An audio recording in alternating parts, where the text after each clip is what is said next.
பூஜையை முடிச்சிருங்க. அப்புறம் பூஜை அவங்க தான் மரப்படி சரி வெளில பண்ணுங்க. பூஜை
நண்பர்களுக்கும் மேலே இருக்கும் அனைத்து தயாரிப்பாளர் டெக்னீஷியன் அனைவருக்கும் என்னுடைய பணிவான வாழ்த்து தெரிவிச்சுக்கிறேன். ராசியான மாப்பிள்ளை, ராசியான பொண்ணு, ராசியான பையன், ராசியான அம்மா அப்பான்னு சொல்லுவாங்க. நம்ம ராஜஜோதி வந்து உண்மையிலே பாராட்டணும். ஏன்னா சினிமா இண்டஸ்ட்ரியில் இப்போ டைட்டில் வைக்கவே இல்லை யாரும். 100 வருஷம் ஆச்சு, எத்தனையோ டைட்டில் வச்சிருக்காங்க, நீங்கள் பார்த்துருப்பீங்க. இப்போ ஒரு டைட்டில் தேர்ந்தெடுத்து பதிவு பண்ணி அற்புதமான ப்ரொடியூசர் 2 பேருமே பார்த்தேன். 2 பேரும் முகமும் புன்னகை மன்னன் மாதிரியா இருக்காங்க. பாலு ஜுவல்லரி பாலு மாதிரியா இருக்காங்க 2 பேருமே.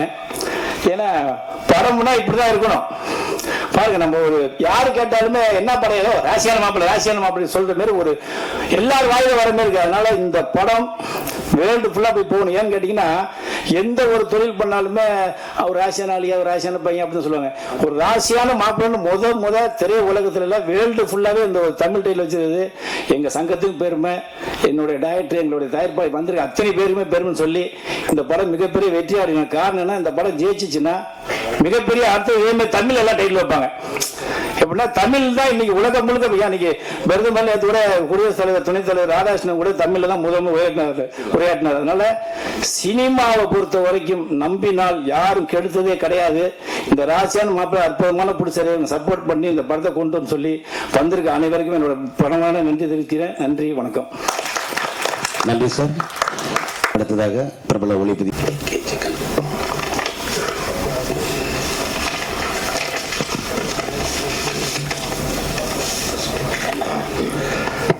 எல்லாருக்கும் வணக்கம். ராசியான மாப்பிள்ளை பட துவக்க விழாவிற்கு இங்கு வருகை தந்துள்ள மீடியா நண்பர்களையும் திரையுலக பிரம்மாக்களையும் வருக என்று வரவேற்கிறோம். ரொம்ப நாள் கழிச்சு பூஜை போடுறாங்க துவக்க விழா. வழக்கமாக ஸ்டுடியோக்குள்ள பூஜை போடுறதெல்லாம் ரொம்ப காலியாயிடுச்சு. படம் எடுத்துட்டு வந்துட்டு ஆடியோ ஃபங்க்ஷன் தான் பண்ணுவாங்க, அப்புறம் ப்ரெஸ் ஷோ போடுவாங்க, ப்ரெஸ் மீட் நடத்துவாங்க, சக்ஸஸ் மீட் நடத்துவாங்க. இப்போ வந்து பூஜை போடுற அளவுக்குன்னா இப்போ சினிமா மறுபடியும் ஆரோக்கியத்தை நோக்கி போயிட்டு இருக்குன்னு அர்த்தம். மேடையில் அமர்ந்திருக்கிற விசி குணநாதன் சார் வந்து என்டிஆர், எம்ஜிஆர், அண்ணா, கலைஞர், ஜெயலலிதா 5 முதல்வர்கள் கூட பணியாற்றியவர் அவர். இன்னைக்கு இருக்கிற ஸ்டாலின் சார் முதல்வர் ஸ்டாலின் கூடயும் அவர் தொடர்பில் இருக்கிறவர். அவர் இந்த விழாவுக்கு துவக்க விழாவுக்கு வந்திருக்கிறது வந்து இந்த ராசியான மாப்பிள்ளை குழுவினர் கிடைச்ச மிகப்பெரிய ஒரு பாக்கியம் நினைக்கலாம். அதே மாதிரி ஊமை விழிகள் படத்தில் ஆரம்பித்து தொடர்ந்து இன்னைக்கு இண்டஸ்ட்ரியில் நிறைய சக்ஸஸ் படம் கொடுத்துட்டு இருக்கிற அரவிந்தராஜ் சார் வந்திருக்கிறது மிகப்பெரிய ஒரு பலம் இந்த படத்துக்கு. ஏன்னா இவங்கெல்லாம் வந்து சிறு முதலீட்டு படங்களுக்குன்னு பிறந்தவங்க சொல்லலாம். பெரிய ஆர்டிஸ்ட் படங்களை கூப்பிட்டா கூட கொஞ்சம் அவாய்ட் பண்ணிடுவாங்க. இந்த மாதிரி சின்ன படங்களுக்கு, புதுமுகங்கள் நடிக்கிற படங்களுக்கு, புதுமுக இயக்குநர்கள் நடிக்கிற படங்களுக்கு வந்து என்கரேஜ் பண்ணுறதை தங்களோட ஒரு கடமையாக நினச்சி செஞ்சுட்டு வராங்க. அதனால் அவங்களுக்கு 2 பேருக்கும் ஒரு பலத்தை கரகோஷத்தை கொடுக்கலாம். அதே மாதிரி தன்னுடைய மனசில் இருக்கிறத அதை மறைக்காம சட்டுன்னு பட்டுன்னு சொல்லிட்டு இண்டஸ்ட்ரியில் இருக்கிறது இன்னைக்கு அன்புச்செழியன். அவர் வந்து சில பேருக்கு வந்து ஒரு சிம்ம சொப்பனமா இருக்கிறாரு. அதனால அவருக்கு ஒரு கைத்தட்டை பாராட்டு தெரிவிச்சுக்கலாம். அதே மாதிரி செல்வா கேமராமேன் தான் உங்களுக்கு எல்லாம் தெரியும். இளைய தளபதி விஜயோட மாமா அவரு.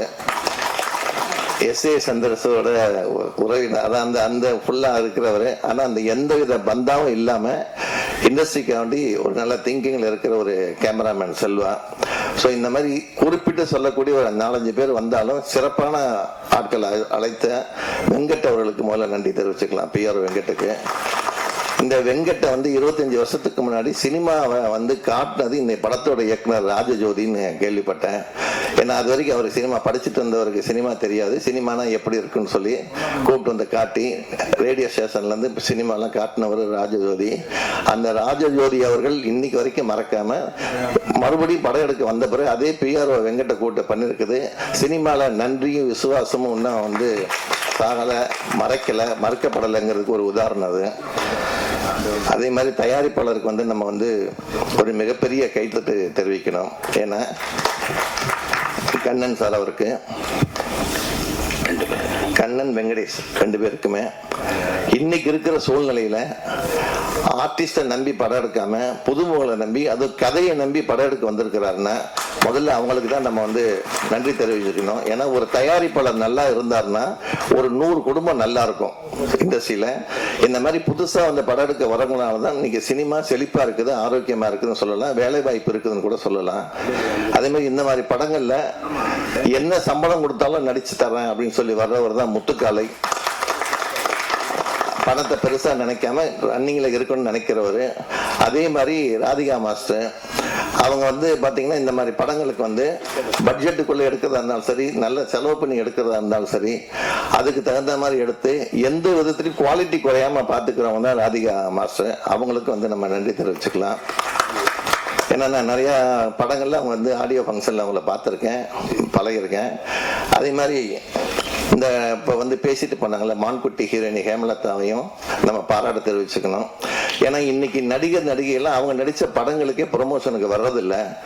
இவங்க வந்திருக்கிறாங்கன்னா அதுவே மிகப்பெரிய சிறப்பு இவங்களுக்கு.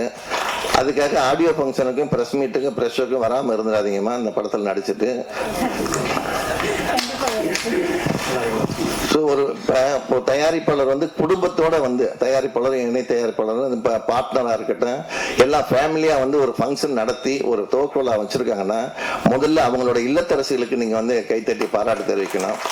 ஏன்னா சினிமானாலே மோசம் போகக்கூடாது சொல்ற இந்த காலத்துல அவங்க என்கரேஜ் பண்றாங்க பாருங்க. அப்பதான் வந்து இந்த தயாரிப்பாளருக்கு வந்து மிகப்பெரிய வரப்பிரசாதம். ஸோ இந்த மாதிரி ராசியான மாப்பிள்ளைங்கிறது அன்புச்செழியன் சொன்ன மாதிரி ஒரு மிக சிறந்த ஒரு டைட்டில். ஏன்னா கிட்டத்தட்ட 350 படங்களுக்கு மேல தன்னோட பங்களிப்பு அனுப்பிச்சார். விசி கவுடா சார் கூட இந்த டைட்டில் வைக்கல இது வரைக்கும். எப்படி விட்டாருன்னு தெரியல இந்த மாதிரி. ஏன்னா அவரோட டைட்டில் எல்லாமே ஒரு மேன் பவராக இருக்கும், ஒரு கேட்சிங்காக இருக்கும், அது ஈஸியாக வந்து வாயில நுழைகிறதா இருக்கும். அந்த மாதிரி டைட்டில் வைப்பார். ஏன்னா அவர் எம்ஜிஆர் கிட்ட வந்து ட்ரைனிங் எடுத்தவர், கலைஞர் கூட பழகினவர். ஸோ அவரே இந்த மாதிரி டைட்டில் வைக்கலைங்கிறது ஒரு ஒரு சிறப்பு அம்சம் தான். அந்த விதத்தில் இந்த டைரக்டர் ரொம்ப பாராட்டுக்குரியவர்.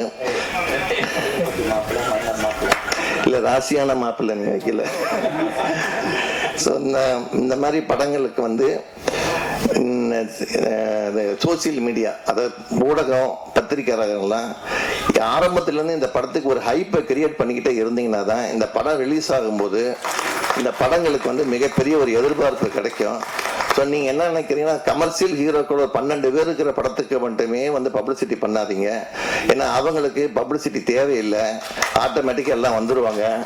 இந்த மாதிரி படங்களுக்கு நீங்கள் அடிக்கடி வந்து நியூஸ் ஸ்டில் போட்டுக்கிட்டே இருந்தீங்கன்னா தான் மக்கள்கிட்ட ரீச் ஆகும். ஏன்னா ஞாபகம் மருதி இருக்கிற வரைக்கும் மக்களுக்கு இது ஞாபகமே இருக்காது. ஏன்னா இன்னைக்கு வர்றது விஷயம் நாளைக்கு மறந்துடுவாங்க, நாளைக்கு வேற ஒரு நியூஸ் வந்துடும். ஸோ அதனால வீக்லி ஒன்ஸ் இதை மாதிரி படங்களுக்கு, ராசியான மாப்பிள்ளை மாதிரி படங்களுக்கு நீங்கள் பப்ளிசிட்டி பண்ணிக்கிட்டே இருங்க. அது வந்து மிகப்பெரிய ஒரு, ஏன்னா நீங்களும் சினிமாவில் ஒரு அங்கம், அதை மறந்துடாதீங்க. இந்த இண்டஸ்ட்ரி, இந்த தயாரிப்பாளர், இந்த மாதிரி குழுவினர் நல்லா இருந்தால் தான் நம்ம பத்திரிகையாளர்களுக்கும் சரி, தொலைக்காட்சி தோழர்களுக்கும் சரி, இணையதள நண்பர்களுக்கும் சரி, புகைப்பட கலைஞர்களுக்கும் சரி, வியாபார தொடர்புகளும் சரி, இந்த இண்டஸ்ட்ரி நல்லா இருந்தால், இவங்க நல்லா இருந்தாலும் நம்ம நல்லா இருக்க முடியும். அதை மனசில் வச்சு நீங்கள் இதுக்கு ஒரு பப்ளிசிட்டி பண்ணுங்க. மறுபடியும் இந்த படத்தோட வெற்றி விழாவை சந்திப்போம். நன்றி, வணக்கம். நன்றி சார், சிறப்பான வாழ்த்துக்கு நன்றி. அடுத்ததாக படத்தின் இயக்குனர் எம் ராஜஜோதி அவர்கள்.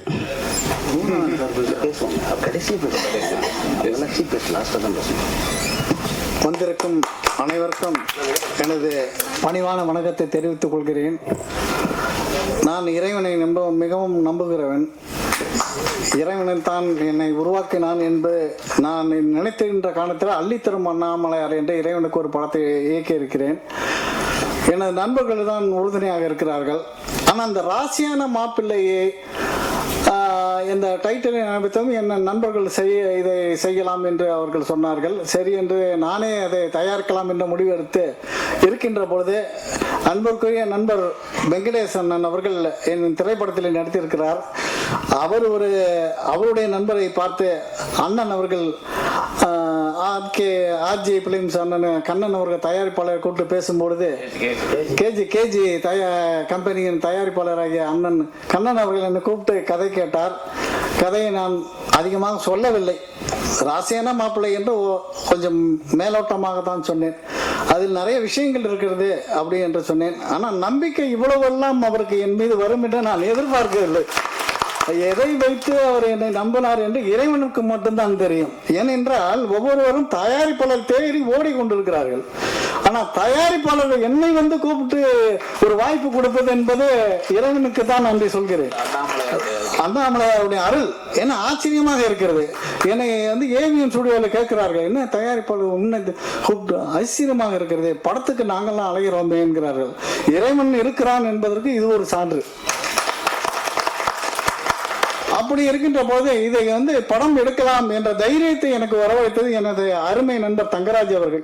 சினின் போஸ்ட் ஸ்டுடியோ வைத்திருக்கிறார். படம் எடு, நான் பார்த்துக் கொள்கிறேன் போஸ்ட் ப்ரொடக்ஷன் என்று சொல்லி தைரியமாக என்னை இறக்கினால்தான் அதிகமாக நான் இறங்கினேன். அதே போல ஒவ்வொரு நண்பர்களும் இன்று இருக்கின்ற ஒரு நிறைய நண்பர்கள் தான் எனக்கு அதிகம்.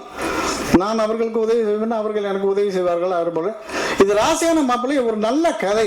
முதலில் பார்த்தீங்கன்னா திருமணம் செய்வதற்கு ஒரு பெண் எவ்வளவு போராடுகிறாள், ஒரு ஆண்மகன் எவ்வளவு போராடுகிறான், வாழ்க்கையை ஏன் அவர்கள் சரியாக வாழவில்லை, அதில் வருகின்ற டைவர்ஸ் பிரச்சனைகள், அது வாழ நினைத்தால் வாழலாம் என்ற கருத்துக்களையும் வைத்துக் கொண்டு எங்கு ஒளிந்தாலும் உறவுகள் விடுவதில்லை, உறவுகள் என்பது நாம் ஒளிந்தாலும் விடுவதில்லை என்ற சில கருத்துக்களையும் வைத்துக் கொண்டு ராசியான மாதிரி நல்ல கதை. எந்தவித ஆபாசங்களோ கொலை வெட்டு குத்து இருக்காது, நல்ல நகைச்சுவை படம். இதுல வந்து நடிகர்களை ஏன் போடவில்லை என்றால், யார் போட வேண்டும், அவர்கள் போடவில்லை இவர்கள் போட என்று யாருக்கும் வருத்தமும் வரக்கூடாது. அண்ணன் அவர்கள் சொன்னேன், நீங்க எதை வேணாலும் செய்யல் என்று கண்ணன் சார் அவர்களும் வெங்கடேஷ் அவர்கள் சொன்னார்கள். ஆனா இவ்வளவு நம்பிக்கையை வைத்து எனக்கு இந்த திரைப்படத்தை கொடுத்ததற்கு மிகப்பெரிய வெற்றி இருக்க நான் உழைப்பேன், எனது நண்பர்கள் உழைப்பார் என்று உறுதி கொள்கிறேன். இந்த வாய்ப்பினை எனக்கு தந்த தயாரிப்பாளர்கள் நன்றியை கூறி அனைவரும் எனக்கு உறுதுணையாக இருக்க வேண்டும் என்று பணிவாக வேண்டி விடைபெறுகிறேன். நன்றி, வணக்கம். நன்றி சார். உடம்பு கொஞ்சம் சரியில்லை, ஆனால் வரேன்னு சொன்னதுனால வந்துட்டேன்.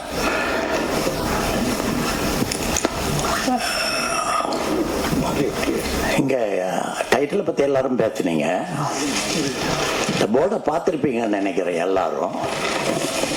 முதல்ல ஒரு வரி இருக்கு, அதை மறக்க முடியுமா? அது என்னன்னு பல பேருக்கு தெரியாதுல்ல. மறந்து விட எந்த படத்துல இருக்கிற எந்த பாட்டு அது? எந்த பாட்டு? மறந்து விடாது. அப்ப ராசியான மாப்பிள்ளைக்கு மேல இருக்கிறது தான் உண்மையான ஆசீர்வாதம். நாங்க ஆசீர்வாதம் பண்ண வேண்டிய அவசியம் இல்லை.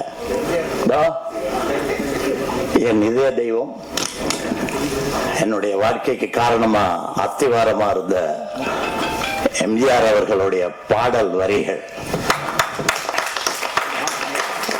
டைரக்டர் ரொம்ப கெட்டிக்காரர், அதனாலதான் எம்ஜிஆரை தூக்கி ராசிக்கு மேல போட்டார்.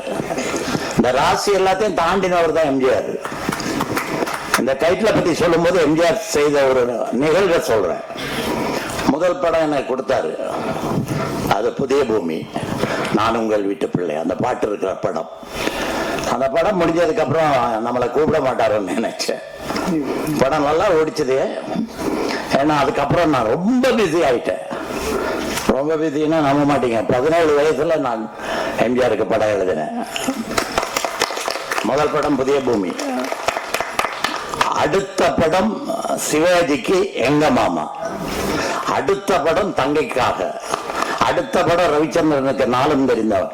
இப்படி பயங்கர பிஸியா போயிட்டு இருக்கிற நேரத்துல நம்ப மாட்டீங்க, காலேஜில் படிச்சுட்டு இருக்கேன், பச்சைபாஸ் காலேஜில் செகண்ட் இயர் பிகாம். ஒரு நாள் ஒருத்தர் வந்தார். அங்க லெக்சரரை பார்த்து அவரோட பேசணும்னு சொன்னாரு. அவரு நீங்க யாரு ஏதோ கேட்டிருப்பாங்க போல இருக்கு. இல்லைங்க, அது நான் இல்லை அப்படின்னு. இப்ப கேலரியில மேல பார்த்தாரு காலேஜில். அங்க ஒரு கை இப்படி கர்ச்சிஃபை வீசிக்கிட்டு இருக்கு. அதனால படுத்துட்டேன். லாஸ்ட் பெஞ்சில் படுத்திருந்தா தெரியாது, காலேஜுக்கு போறவங்களுக்கு தான் தெரியும். ஆனாலும் நான் படுத்திருந்தேன். ராத்திரி ஷூட்டிங் போயிட்டு வந்ததுனால தூக்கம் வந்துச்சு. கிளாஸ்ல படுத்திருக்கேன், கர்ச்சிஃபை எடுத்து இப்படி வீசிக்கிட்டு இருக்கேன். இந்த கையும் கர்ச்சிஃபும் கீழே இருக்கிற ப்ரொஃபஸருக்கு தெரியுது, ஆனா நான் படுத்திருக்கிறது தெரியல. அவனை எழுப்பிட்டு கூட்டிட்டான். அவர் சொன்ன வார்த்தை, we can't afford to have a fan for you man அப்படின்னார். that is why I'm doing this sir அப்படின்னா. அது பச்சைபாஸ் காலேஜ், அதனால அவங்களும் அப்படிதான் பேசுவாங்க, நாங்களும் அப்படிதான் பேசுவோம். சரி, என்ன விஷயம் அப்படின்னு கேட்டா, திடீர்னு தூக்கத்துல இருந்தவங்க எழுப்பி கூப்பிட்டு, என்ன உன்னை பாக்குறதுக்கு ஒருத்தர் வந்திருக்காரு. திரும்பி பார்த்தேன், ஆச்சரியமா இருந்துச்சு. வெளியே வந்தேன். அவர் சொன்னாரு, உங்ககிட்ட கதை இருக்குன்னு எம்ஜிஆர் வாங்கிட்டு வர சொன்னார். என்னங்க அது? நீங்க யாருமே நம்ப மாட்டீங்க. வந்திருந்தது கோவை செழியன். அவர் கேட்டார், என்ன தெரியுமா உங்களுக்குன்னு. தெரியும். எப்படி? நீங்க கோவை செழியன் தானே? நான் சொன்னேன், ஆமா. எங்க பாத்திருக்கீங்க? காஞ்சியில நான் அண்ணா வீட்டுக்கு அடுத்த வீட்டுல இருந்து படிச்சுக்கிட்டு இருக்கிற நேரத்துல நீங்க அங்க வந்தீங்க, நான் பார்த்தேன். நல்லா யோசனை பண்ணி பாருங்க. அந்த சின்ன வயசுலயே அண்ணா பழக்கம், அங்க வந்த கோவை செழியன் தெரியும். அந்த கோவை செழியன் பச்சைபாஸ் காலேஜுக்கு வந்திருக்காரு. என்கிட்ட கதை வாங்க சொல்லி எம்ஜிஆர் அனுப்பிச்சிருக்காரு. 2வது படம் கொடுப்பாரு கொடுக்க மாட்டாரு நினைச்சிட்டு நான் வேற வேலையெல்லாம் போயிட்டு இருக்கேன். ஆனா அவர் சொன்னாருங்கிறதுக்காக நான் உடனே ஓடி போனேன். நானும் வரேன்னு சொல்லி போனேன். போனோடனே, என்ன சார் திடீர்னு காலேஜுக்கு அனுப்பிச்சிருக்கீங்க? இல்லை, நீ இன்னொரு படம் என்னோட வேலை செய்யணும்னு நினைச்சல, அதான். சரிங்க, கதை கொடுத்துட்றேன். எவ்வளோ நாளா? 3 நாள். உன்னையும் அதே தான். புதிய பூமி கேட்ட போது 3 நாள். 3வது நாள் கதையை கொண்டு போய் கொடுத்துட்டேன். அது ஓகே ஆச்சு. அதே மாதிரி இந்த தடவையை நான் 3 நாள் சொன்னேன். 3 நாள் கழிச்சு ஒரு ஃபைல் ரெடி பண்ணிட்டேன். கொண்டு போய் கையில கொடுத்தேன். அவர் சொன்னார்ல, பவுண்ட் நோட் புக். அப்பவே நான் அப்படித்தான் எழுதுவேன். எழுதினா இவ்வளோ எழுதிடுவேன். எழுதி அதை ஃபைலா போட்டு, ஏன் அந்த பழக்கம் வந்ததுங்கிறது சொல்றேன், ஒரு காரணம் சொல்றேன். இதெல்லாம் மற்றவங்களுக்கு உதவியா இருக்குங்கிறதுக்காக தான் சொல்லிட்டு இருக்கேன். என்ன சொல்றதுக்காக பேசல. ஏன்னா நான் எல்லாத்தையும் பார்த்துட்டேன். வயசு 80 ஆச்சு. அதனால இனிமே என்னை பத்தி சொல்லணுங்கிற அவசியம் இல்லை. இதெல்லாம் உங்களுக்கு பயனுள்ளதா இருக்குங்கிறதுக்காக தான் சொல்றேன். அதனால அவரு நான் பவுன் நோட் புக் எழுதி கொண்டு போய் ஃபைலை கொடுத்துட்டேன்.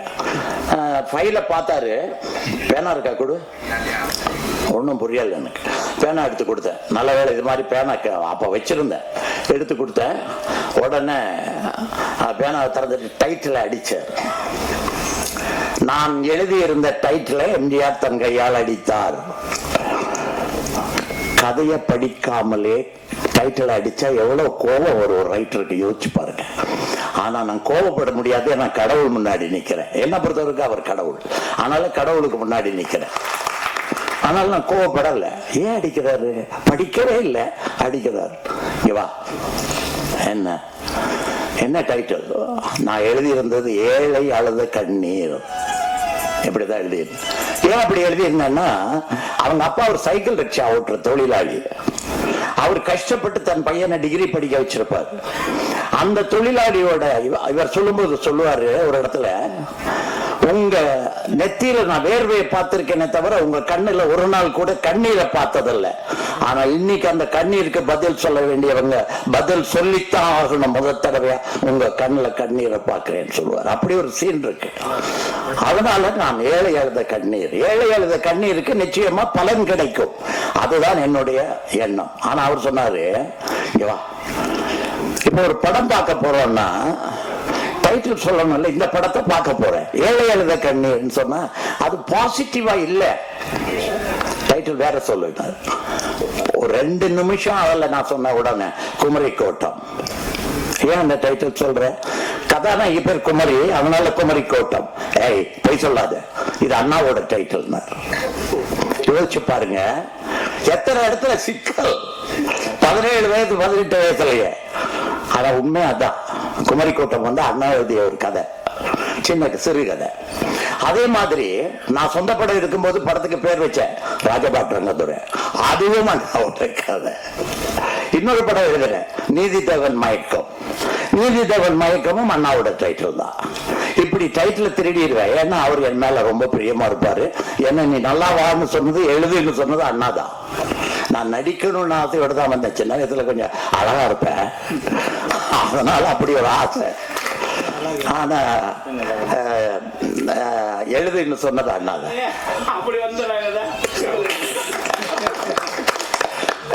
இது மாபெரும் உண்மை, மாபெரும் உண்மை. எந்த டைரக்டர் கேளுங்க, அவங்க 90% நடிக்க வந்தவங்க தான். அதனால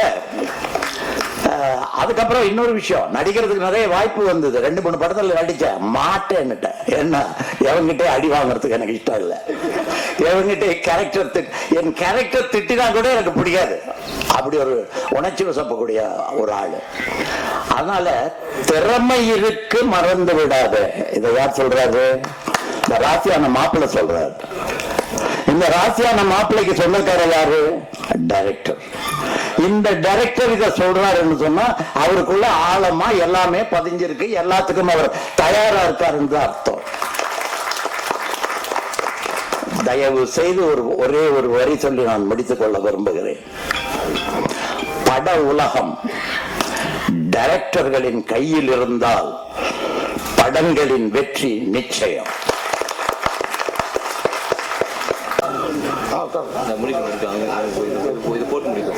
முடிக்க